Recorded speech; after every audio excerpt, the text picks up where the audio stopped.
Okay fine. ये पहले बताया कि नहीं रिकॉर्डिंग नहीं हो रही, तो मुझे मतलब मेरे ध्यान से निकल जाता है यहाँ पे, हालांकि वो आ रहा होता है ब्लिंकर, लेकिन वो बस ध्यान में नहीं रहता। एनीवे तो ये हमारे पास जो है वो कॉन्सेप्ट है कि पेज फॉल्ट है, और पेज फॉल्ट हमें मिनिमाइज करना है, कम से कम करना है। अच्छा, ये जो इसको जो हम कहते हैं, ये हमारे पास है डिमांड पेजिंग। डिमांड पेजिंग का मतलब यही होता है कि आप उस पेज को लेकर आते हैं जिसकी हमारे पास डिमांड आई है। ठीक है, डिमांड से मुराद है कि यहाँ पे प्रोसेस ने सीपीयू ने एड्रेस जनरेट किया किसी एक स्पेसिफिक पेज का, हमने यानी उस पेज को डिमांड किया।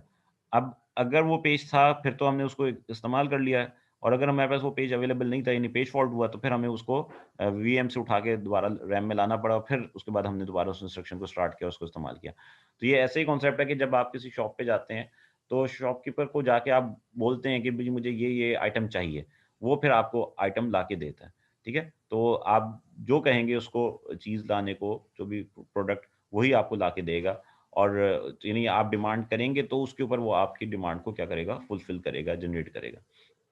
अच्छा, एक होती है एंटिसिपेशन पेजिंग। ये तो डिमांड पेजिंग होती है। एंटिसिपेशन पेजिंग, एंटिसिपेशन पेजिंग का मतलब ये होता है कि हम अपनी सिस्टम की एफिशिएंसी बेहतर करने के लिए क्या करते हैं कि हम खुद से कुछ एंटिसिपेट कर लेते हैं। ऑपरेटिंग सिस्टम खुद से अंदाज़ा लगा लेता है कि अभी पेज ए चला है तो नेक्स्ट पेज बी की बारी है।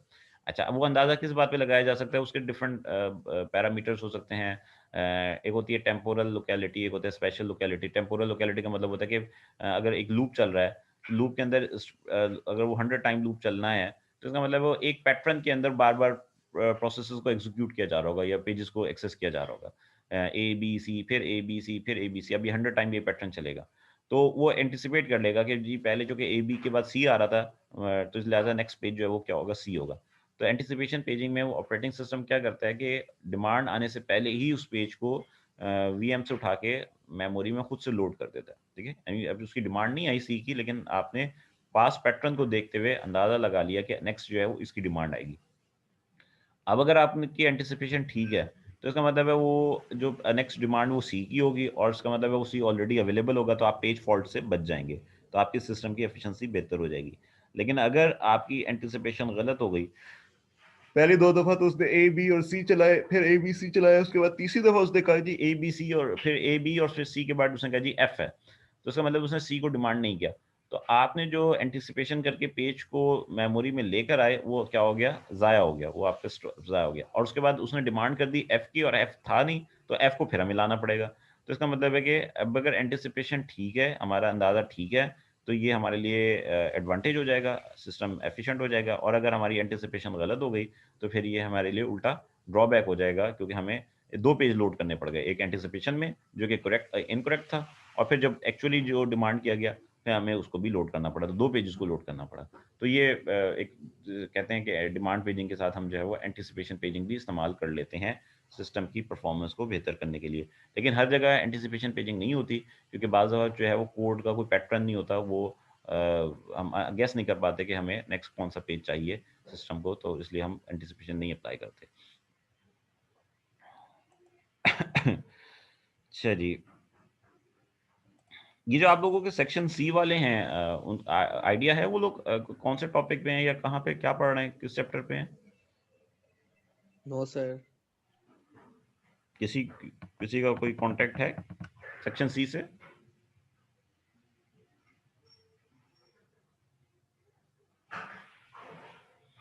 किसी का कोई आइडिया नहीं नहीं है? Sir. No sir. Yes sir, sir है जाने वाले। कोई जानने वाला नहीं है उसमें? सर मुझे सेक्शन सी की बुक्स जो होती है मैं आपको अभी बताता हूँ। अच्छा, चल ठीक है, कोई नहीं, अगर पता है तो बताने को ऐसी ज़रूरी बात नहीं है। नहीं, मैं आइडिया ये लेना चाहता कि हम पीछे तो नहीं चल रहे, ये सिर्फ ये थोड़ा सा था, हम लेट तो नहीं हो गए। अच्छा जी, ये नेक्स्ट हमारे पास इंस्ट्रक्शन रीसेट है, aspects of demand paging, extreme cases start process actually given instruction can be are support needed for demand pages. ठीक है, ये टॉपिक हम पढ़ लिए हैं। अच्छा जी, यहाँ पे वो कहता है ट्रैप्स सिस्टम्स।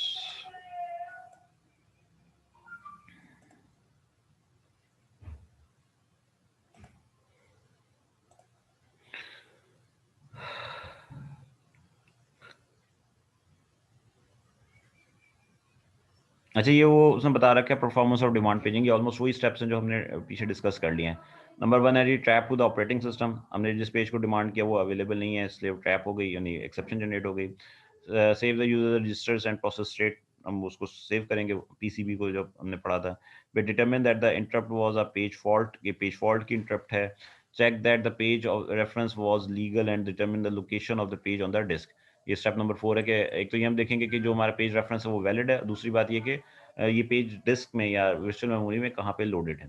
फिर वो कहते हैं issue read from the disk to free frame. फिर वो कहता है कि जी while wait in a queue for this device until the read queue service, wait for the device and latency time, begin the transfer of the page to a free frame. अच्छा, ये जो 2 steps हैं ये थोड़े से detail steps हैं, हम इसको स्किप कर गए। हम डायरेक्ट ये बात कर रहे हैं कि जब हम एक देखेंगे कि क्या हमारे पास कोई फ्री फ्रेम है या नहीं है। अगर आप ये डायग्राम देखें, ये वाली, तो हमने ये कहा था कि जो ये हमारा बैकअप मेमोरी में प्रोसेस पेज मौजूद था, इसको हमने लोड किया है अपनी फिजिकल मेमोरी में, तो यहाँ पे फ्री फ्रेम होना चाहिए। एक सवाल यहाँ पे ये भी आता है कि क्या यहाँ पे कोई फ्री फ्रेम अवेलेबल भी है या नहीं है। हो सकता है यहाँ पे 100 फ्रेम्स हों और 100 के 100 फिल्ड हों, तो इन दैट केस फिर आप यहाँ पे उसको डायरेक्टली लोड नहीं कर सकते, क्योंकि ये रूल है कि एक फ्रेम में एट ए टाइम एक ही पेज लोड होगा। ऐसा ही था ना, जैसे एक गैराज है और एक गाड़ी है, तो एक गैराज में एक ही गाड़ी लोड पार्क होगी, 2 गाड़ियाँ नहीं पार्क हो सकती। गैराज का साइज़ वही है जो गाड़ी का साइज़ है। तो अगर दूसरी गाड़ी पार्क करनी है तो पहले पहले वाली गाड़ी को आप बाहर निकालेंगे और फिर दूसरी गाड़ी को पार्क करेंगे। तो यहाँ पे भी यही कॉन्सेप्ट है कि फ्री फ्रेम, अगर तो फ्री गैराज है तो गाड़ी आएगी और पार्क हो जाएगी, लेकिन अगर गैराज फ्री अवेलेबल नहीं है तो फिर उसके अदर इश्यूज़ हैं, वो अभी हम आगे चल के देखेंगे कि क्या होगा। Anyway, receive an interrupt from the disk IO completed, save the register and अच्छा sorry, while waiting for the allocate the CPU to the some other user, receive an interrupt from the disk IO completed, ठीक है, और उसके बाद save the register and process state of the other user, determine that the interrupt was of the disk, correct the page table and other tables to show page is now in the memory, wait for the CPU to be allocated to this process again, restore the user register process state and new page table and then resume the interrupted instruction। तो ये उसने सारे steps बताए हैं, इसमें थोड़ा सा details उसने ऐड कर दी है। हमने तो सिंपल सिंपल इसी पेज के रेफरेंस के हवाले से बात की है, उसमें उसने ये पॉइंट ऐड कर दिया है कि जब आप वेट कर रहे होते हैं ट्रांसफर का बैकअप मेमोरी से वर्चुअल मेमोरी में, तो हम क्या कर रहे हैं, allocate the CPU to other process, context switching करके किसी और प्रोसेस को एग्जीक्यूट करेंगे। फिर वो कहता है कि जब वो आयो कंप्लीट हो गया तो receive an interrupt from the disk IO, के आयो कंप्लीटेड। आयो क्या मतलब है कि जो पेज है वो it has been move from the virtual memory to the physical memory. अच्छा, जब ये कंप्लीट हो गया तो फिर हमें और आपको पता है कि जब भी कोई इवेंट कंप्लीट होता है तो उसके लिए इंटरप्ट जनरेट होती है ताकि ओएस को पता चल जाए कि भाई ये इवेंट जो है वो हमारा एग्जीक्यूट हो गया है। फिर वो कहता है save the register and process of the other process. अब यहाँ पे हमने जिस अदर प्रोसेस को दिया था, सपोज करें ये ए का था और ये बी को दे दिया था, तो यहाँ पे अब उसको बी का जो हमने कॉन्टेक्स्ट स्विचिंग करनी है, बी को रोकना है, तो फिर वो बी का जो पीसीबी हमने उसको सेव करना है, वही जो हमारा नॉर्मल प्रोसीजर होता है। फिर वो कहते हैं जी डिटरमिन द इंटरप्ट। अब जो यहाँ से इंटरप्ट जनरेट हुई थी इसकी वो टाइप को चेक करेगा कि किस किस्म की इंटरप्ट है। फिर वो कहेगा correct the page table and other tables two show page is no in the memory.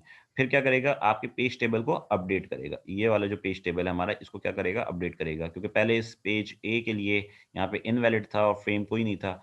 अब उस पेज के लिए बिट वैलिड हो जाएगी और फ्रेम नंबर शो होगा, तो उसको हम कहेंगे कि पेज टेबल को आपने अपडेट कर दिया। अपडेट करने के बाद फिर आप क्या करेंगे, wait the CPU to be allocated to this process again.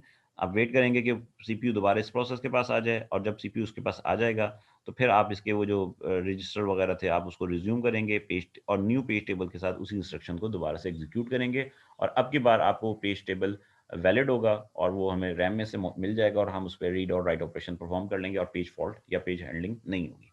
तो ये हमारे पास जो है वो बेसिक कॉन्सेप्ट है पेज फॉल्ट हैंडलिंग का।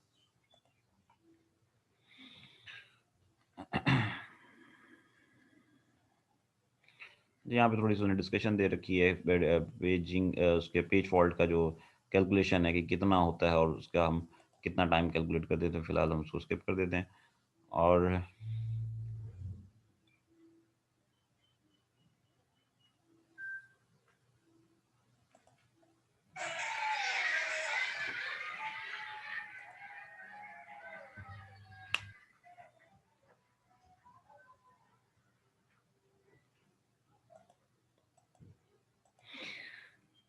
चलें ठीक है जी, आज के लिए बस अब हम इतना रखते हैं, क्योंकि फिर अगला टॉपिक जो है वो पेज रिप्लेसमेंट का, वो काफ़ी लेंथी सा टॉपिक है, उसको फिर हम एक सेपरेट पूरी क्लास के अगले लेक्चर में, कल के लेक्चर में हम जो है उसको डिस्कस करेंगे। इसकी रिकॉर्डिंग मैं अपलोड कर दूंगा, और मीनवाइल पेजिंग और सेगमेंटेशन की मैं आज एक असाइनमेंट आप लोगों को अब डाल दूंगा, वो आप लोग जो है वो सबमिट करवा दीजिएगा। इस आज के लेक्चर में जो अब तक हमने पढ़ा है, इसमें कोई क्वेश्चन वर्चुअल मेमोरी या पेज फॉल्ट हैंडलिंग के हवाले से तो आप पूछ सकते हैं। सर वो उनका वीक 12 में देखा है, वो चैप्टर 5 पढ़ रहे हैं अभी, अच्छा chapter 5 C section. Okay okay fine, चलें वो तो फिर पीछे हैं, काफ़ी पीछे हैं हमसे, इट्स ओके। चलिए जी, इसके हवाले से कोई टॉपिक, कोई क्वेश्चन जो आप लोगों को ना समझ आए? असाइनमेंट लाजमी है, रहने दे सर एक assignment, रिक्वेस्ट तैयारी थी। करनी है। जी जी बोलें, क्या रिक्वेस्ट थी? सर असाइनमेंट काइंडली स्किप कर दें सर, टाइम काफी कंज्यूम हो जाता है और पेपर्स की तैयारी करनी है। तो असाइनमेंट इसलिए तो हो रही है ताकि पेपर की तैयारी हो, फिर पेपर में सवाल आएगा, फिर कहोगे ये तो सर आता नहीं, हमसे हुआ नहीं। तो जो सही गलत है वो सर असाइनमेंट में हो जाएगा, तो आपकी प्रैक्टिस तो हो जाएगी ना। वैसे तो आप लोगों ने पढ़ना नहीं है, करना नहीं है खुद से। सर फिर ठीक है, अगर पेपर में आएगा तो असाइनमेंट कर लेंगे। हाँ फिर देखो मैंने बात समझाई थी आप लोगों को कि यूनिवर्सिटी में ना पेपर ओरिएंटेड हो के आप लोग स्टडी मत करें कि जी पेपर में आएगा, पेपर में नंबर आएंगे, पेपर में ये होगा। पेपर को एक फोबिया ना बनाए, पेपर ठीक है हो जाएगा आपका। लर्निंग को फोकस करें कि आपने कुछ सीखना है, दैट्स इट। मतलब उसको एक चैलेंज बना के समझें कि भाई ये एक नया टॉपिक पढ़ा है, इसको समझें, इसको पढ़ें, इसमें से ये पॉसिबल क्वेश्चन हो सकते हैं। पेपर में आते हैं नहीं आना, मतलब इट्स ओके, कोई इतना पेपर की ज़्यादा टेंशन ना दिया करें। असल मकसद लर्निंग है, असल मकसद पेपर पास करना नहीं है। पेपर तो वो पास कर ही लेगा जिसने लर्निंग कर ली है, ठीक है। तो जिसने लर्निंग नहीं जी की वो सर। पेपर भी पास नहीं कर सकेगा, मतलब उसके चांसेस हैं कि वो पेपर पास करना उसके लिए मुश्किल हो जाएगा। तो बिल्कुल फोकस सर। अपना जो है ना वो लर्निंग पे करें, कि सीखें आप, कि जी आप सर। पढ़ क्या रहे हैं, नया नया कुछ सीख रहे हैं, दैट्स इट। पेपर शेपर होता रहेगा, पेपर कोई इतना बड़ा, मतलब कोई बहुत बड़ी चीज़ नहीं होती, कोई बहुत मुश्किल पेपर नहीं होगा, कुछ ऐसा नहीं होगा कि जी कोई पास नहीं हो सकेगा या कोई।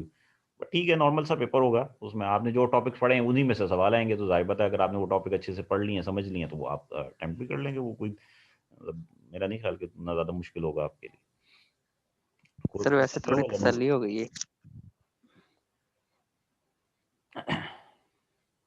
सर जी पहले आपने जो स्लाइड्स एलएमएस पे डाली हुई है